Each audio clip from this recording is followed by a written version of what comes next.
अस्सलाम वालेकुम and welcome class. मैं हूं आपका टीचर सैयद बख्त। हम पढ़ रहे हैं सेकंड ईयर मैथमेटिक्स और आज डिस्कस करने जा रहे हैं question number 3, a very very important question. या क्वेश्चन नंबर 3 की अगर स्टेटमेंट को देखें कि express the following the perimeter P of a square as a function of its area A. तो जब ऐसी बातें आती हैं, व्हाट डज दैट मीन, मैं जल्दी से जंप क्यों कर गया हूँ क्वेश्चन के ऊपर, क्योंकि आज सिखाना है थोड़ा सा आपको कुछ। यहाँ पे बात ये है कि आपने याद ये रखना है कि जब भी कोई ऐसी बात आए, the perimeter P of square as a function, ये जो वर्ड है ना एज अ फंक्शन, मैं ये एक्चुअली आपसे डिस्कस करना चाह रहा हूँ as a function of its area A. अब ये क्या कहना चाह रहा हूँ, किस तरीके से बात है, जरा देखते हैं। फॉर एग्जाम्पल मैं एक कोई भी फंक्शन यहाँ पे लिख देता हूँ, y is equal to F of X. For example मैंने ये एक स्टेटमेंट लिखी। यहाँ पे बात कुछ इस तरीके से है कि अगर इसको पढ़ना हो या लिखना हो तो किसके अकॉर्डिंग लिखा जाता है, तो बस याद रखिएगा कि जो हमारा डिपेंडेंट वेरिएबल है उसे हम कहेंगे y as a function of x।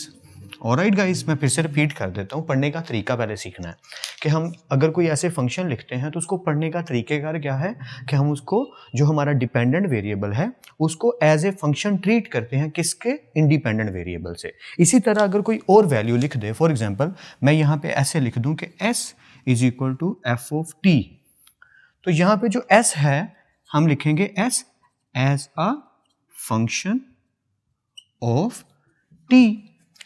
तो इस बात का मतलब ये है कि जब भी कोई वैल्यू डिपेंडेंट होगी उसे हम कहेंगे एज अ फंक्शन, और जो इंडिपेंडेंट होगी कहेंगे ऑफ, यानी कि ये इसका क्या है, फंक्शन। इससे हमें एक चीज़ और सीखने को मिलती है या समझने को मिलती है, वो क्या, वो हम क्वेश्चन से सीखेंगे भी और समझेंगे भी कि अगर वो कहता है, इस तरीके की सिचुएशन क्रिएट करके देता है कि y को एज ए फंक्शन देखो x के, तो इससे हमें ये समझ जाना है कि y के आंसर में हमें x आना चाहिए। अब इस बात का मतलब क्या हुआ, आइए शो जो जब हम क्वेश्चन करेंगे तो आपको पूरी तरीके से ये बात समझ आ जाएगी।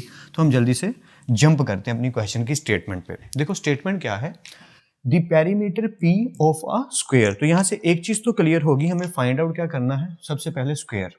तो स्क्वायर के बारे में तो आप जानते हो, ऐसा बॉक्स जिसकी विड्थ और हाइट दोनों सेम हो, जिसकी विड्थ और हाइट, चौड़ाई और लंबाई सेम हो, उसे हम क्या कहते हैं, square. Okay, as A function of its area A, तो हमें एरिया चाहिए, यानी हमें एक स्क्वायर चाहिए। अब मैं अपने तरीके से बताता हूँ, हमें एक स्क्वायर चाहिए, उस स्क्वायर का हम क्या फाइंड करेंगे, पेरीमीटर, और उस स्क्वायर का हम क्या फाइंड करेंगे, एरिया। और जब ये चीज़ें आ जाएंगी, स्क्वायर तो हमने बना लिया और लेट कर लिया कि लेंथ क्या है स्क्वायर की, x, और विड्थ क्या है स्क्वायर की, x, ये हमने लेट कर लिया खुद से। ओके, आई होप यहाँ तक क्लियर है। तो हम जानते हैं स्क्वायर की 4 साइड्स होती हैं ना, जैसे यहाँ पे अगर विड्थ आ गई तो इस तरफ भी तो विड्थ आएगी, अगर लेंथ इस तरफ है तो इस तरफ भी तो लेंथ होगी, ठीक है। तो टोटल 4 साइड्स होती है, क्योंकि जितनी विड्थ है उतनी हाइट है, ठीक है। तो सबसे पहले हम बात करते हैं पेरीमीटर यानी p की। तो पेरीमीटर जब किसी चीज़ का फाइंड किया जाता है तो मतलब होता है सम ऑफ ऑल साइड्स, उस चीज़ की जितनी साइड्स हैं उनका सम ले लिया जाता है। तो सबसे पहले p फाइंड करना है, यानी पेरीमीटर। तो सम ऑफ ऑल साइड्स का मतलब x plus x plus x plus x. तो p क्या आ गया भैया जी, 4x आ गया। दैट्स इट, हमारा p आ गया 4x। तो एक चीज़ हमने फाइंड आउट कर ली। अब हमें क्या फाइंड करना है, एरिया। तो एरिया का फॉर्मूला बड़ा सिंपल सा है, लेंथ मल्टीप्लाई विड्थ, या so we are having length is x।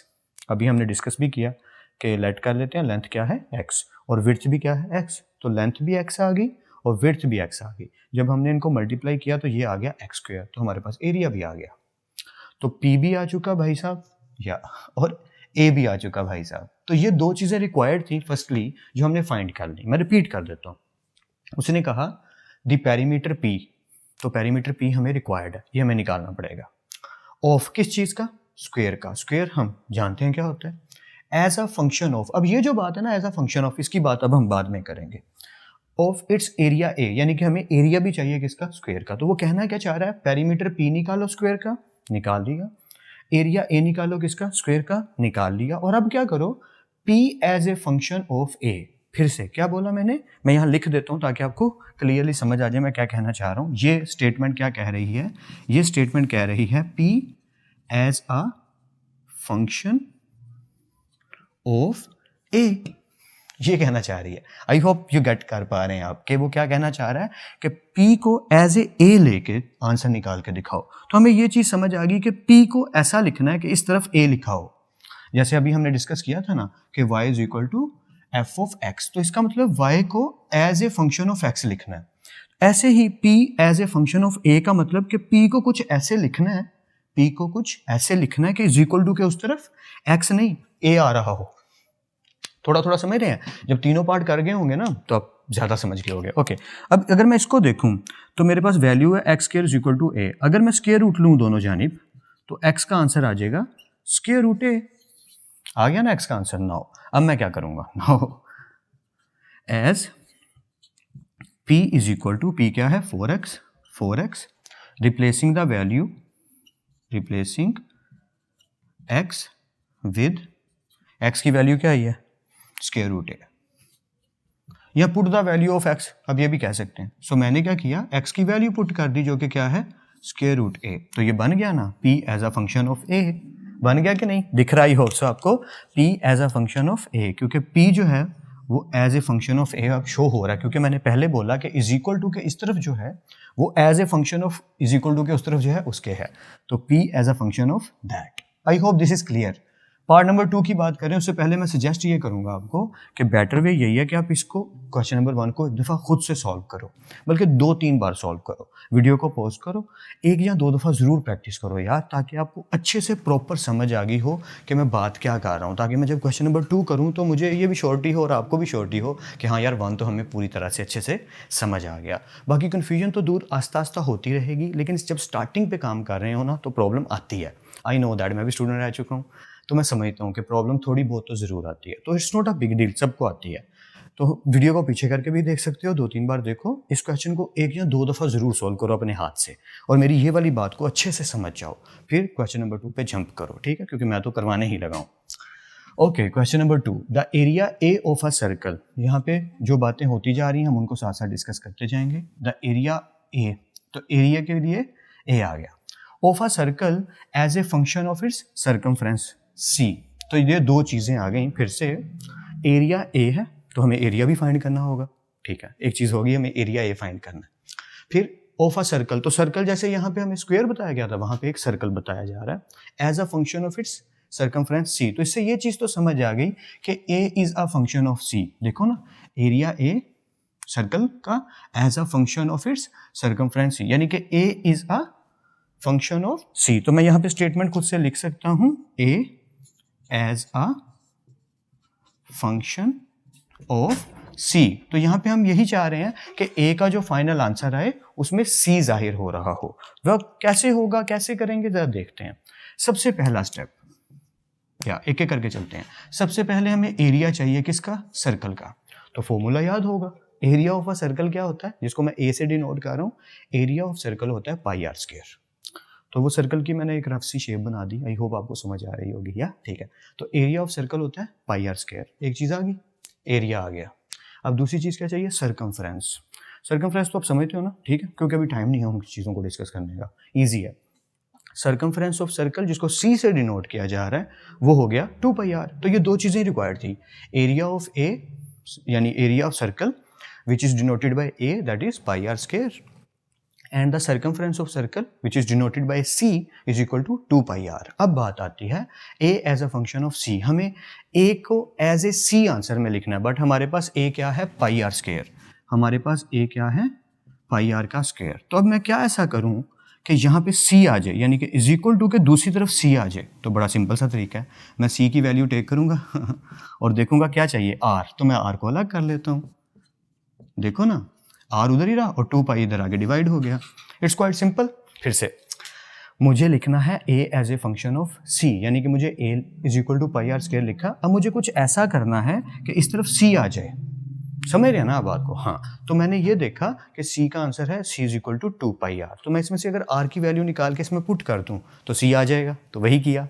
यहाँ से हमने 2 पाई इधर मल्टीप्लाई हो रहा है, इधर आके डिवाइड हो गया और r आ गया। अब हम r को इसमें पुट कर देते हैं, put r is equal to c over 2 pi, तो पुट कर देते हैं a is equal to pi अपनी जगह पे, ये जो r है इसकी जगह आ गया c ओवर 2 पाई का स्क्वायर, क्योंकि इस पे स्क्वायर होता है, इस पे भी स्क्वायर, इट्स क्वाइट इजी, या okay. a is equal to pi अपनी जगह पे, ओके, c भाई साहब अपनी जगह पे, c पे स्क्वायर आ गया, और नीचे 2 टू द 4 और पाई का स्क्वायर, यानी कि हमने सिर्फ स्क्वायर को ओपन कर दिया, इस तरीके से समझ लो। खैर वो मल्टीप्लाई का साइन डालो, ब्रैकेट का साइन डालो, या कुछ भी ना डालो, सब कुछ ठीक है। देखो c का स्क्वायर, 2 का स्क्वायर 4 और पाई के ऊपर जो स्क्वायर था वो आ गया। अब एक पाई में से एक पाई कम हो गया, तो ए का फाइनल आंसर आया C square over 4 pi, and that's it. अब देखो A as A function of C clear हो रहा है। आई होप सो आपको समझ ज़रूर आ रही होगी। इसमें आपको प्रैक्टिस की ज़रूरत है, और नंबर 2, ये पहली दफ़ा पढ़ रहे हो तो मे भी थोड़ी सी प्रॉब्लम आ रही हो, तो इस बात को हेडेक के तौर पे नहीं लेना, यार मुझे अच्छे से समझ नहीं आ रही, आमतौर पे आ जाती है, नोट अ बिग डील। कुछ ऐसे क्वेश्चन आ जाते हैं जिनको 2-3 बार करने से ज़्यादा समझ आती है। तो वीडियो को पॉज किया होगा, आई होप सो आपने ट्राई की होगी, नहीं की तो अब ज़रूर ट्राई करो। दोनों क्वेश्चंस को 2-2 दफ़ा ट्राई करो, और फिर पार्ट नंबर 3 मेरे साथ करो, और फिर उसकी भी प्रैक्टिस करना। So let's continue. Alright guys, अब हम करते हैं part number 3 which is quite interesting and easy. या बात वही है, दी वॉल्यूम v, एक चीज़ होगी वॉल्यूम v, किस चीज़ का, ऑफ अ क्यूब। तो क्यूब हमें बनाना पड़ेगा, उसकी बात अभी कर लेते हैं, as a function of area a। तो फिर वही बात होगी कि अगर मैं आसान लफ्ज़ों में कहूँ तो एक क्यूब है जिसकी 2 चीज़ें आपको फाइंड करनी है, वॉल्यूम फाइंड करना है और एरिया फाइंड करना है। तो जल्दी से पहले चीज़ें फाइंड करते हैं, फिर आगे बात करेंगे। तो क्यूब मैंने रफ सी वहाँ बना दी है, आप प्यारी सी बना लीजिएगा। हमें सबसे पहले क्या रिक्वायर्ड है जी, वॉल्यूम रिक्वायर्ड है। ऑलराइट, किसी भी चीज़ का वॉल्यूम होता है उसकी लेंथ, उसकी विड्थ और उसकी हाइट, यही होता है ना वॉल्यूम। या तो हमने यहाँ पे अकॉर्डिंग टू अस हमने लेट किया है हाइट को भी, लेंथ को भी और विड्थ को भी, तीनों को हमने एक्स लेट किया, ठीक है। तो हम क्या करेंगे कि वॉल्यूम v का, इसका मतलब ये बात हुई, इसके अकॉर्डिंग x को x से और x से मल्टीप्लाई करना है। तो वॉल्यूम जो v है वो फाइनली आंसर आ गया x क्यूब। तो जी वॉल्यूम तो हमने फाइंड कर लिया क्यूब का। अब हमें क्या चाहिए, हमें चाहिए एरिया ऑफ क्यूब। तो निकाल लेते हैं, यहाँ पे बेशक आप लिख लेते वॉल्यूम ऑफ क्यूब, और यहाँ पे लिख लीजिए एरिया ऑफ क्यूब, ठीक है। एरिया का फॉर्मूला क्या होता है, लेंथ मल्टीप्लाई विड्थ। तो इट्स क्वाइट इजी, या कि हमने क्या करना है, ए के लिए x को x से मल्टीप्लाई करेंगे तो a आ जाएगा x का स्क्वायर। मैं थोड़ी सी स्पीड में क्यों कह रहा हूँ, it's quite easy for you now, I know that, it's literally easy, practice ज़्यादा चाहिए बस। ओके जी, आगे मूव करते हैं। अब बात आती है हमारी कंडीशन पे, एक एक करके समझते हैं। उसने कहा क्यूब का होना चाहिए जो भी होना चाहिए, ठीक है, the volume v of a cube. तो ये आ गया जी, volume v of a cube आ गया, क्यूब का वॉल्यूम आ गया, एज ए फंक्शन ऑफ, हम v को एज ए फंक्शन लेना है किसके, एरिया a के। तो एरिया चाहिए था, लेंथ मल्टीप्लाई विड्थ, a भी आ गया, x का स्क्वायर। अब अकॉर्डिंग टू कंडीशन है v as A function of a, and it's quite simple कि v का आंसर कुछ ऐसे आना चाहिए कि उसके अंदर इज इक्वल टू के उस तरफ a लिखा हो। तो as we are having v is equal to X cube, ठीक है। अब मुझे यहाँ x का आंसर चाहिए ताकि मैं पुट करूँ, ठीक है, तो उससे क्या निकल आए, a निकल आए। यहाँ तो as we know that X square is equal to a, यही आया ना, X square is equal to a। अगर मैं दोनों जानिब स्क्वायर रूट ले लूँ तो x आ जाएगा स्क्वायर रूट a। इस पे तो नहीं किसी को इतराज़, आई होप सो कि नहीं होगा, ये समझ आ रहा होगा। हमने v निकाला, हमने a निकाला, और फिर हमने v as A function of a लिखा। अब ये निकालने के लिए हमें v की वैल्यू लिखी, v की वैल्यू लिखने के बाद हमें x की वैल्यू चाहिए, तो हमने क्या देखा कि a is equal to X square है, तो यहाँ से x निकाल दिया। अब जब x यहाँ से निकल आया तो पुट कर देते हैं, x की जगह आ जाएगा स्क्वायर रूट a और पावर आ गई 3। But this is not a final answer, it will take a little bit simplification also. या तो कर लेते हैं। हमने क्या देखा कि भैया a की पावर है 1/2 और टोटल पावर है 3, तो इसका फाइनल आंसर आएगा a की पावर 3/2। इधर भी छोड़ सकते हो, और अगर आप कहो कि नहीं सर मुझे तो और ज़्यादा सॉल्व करना है, वो आपकी मर्ज़ी है। वैसे फाइनल आंसर ये हो सकता है, क्योंकि स्क्वायर नीचे 2 आ जाए ना तो काम आसान हो जाता है। So these both are your answers, final answers. या आई होप सो कि आपको अच्छे से समझ आ गई होगी। अगर किसी किस्म की कन्फ्यूजन है तो वीडियो को पीछे करके आप देख सकते हो, ताकि आपको और बेटर वे में समझ आए।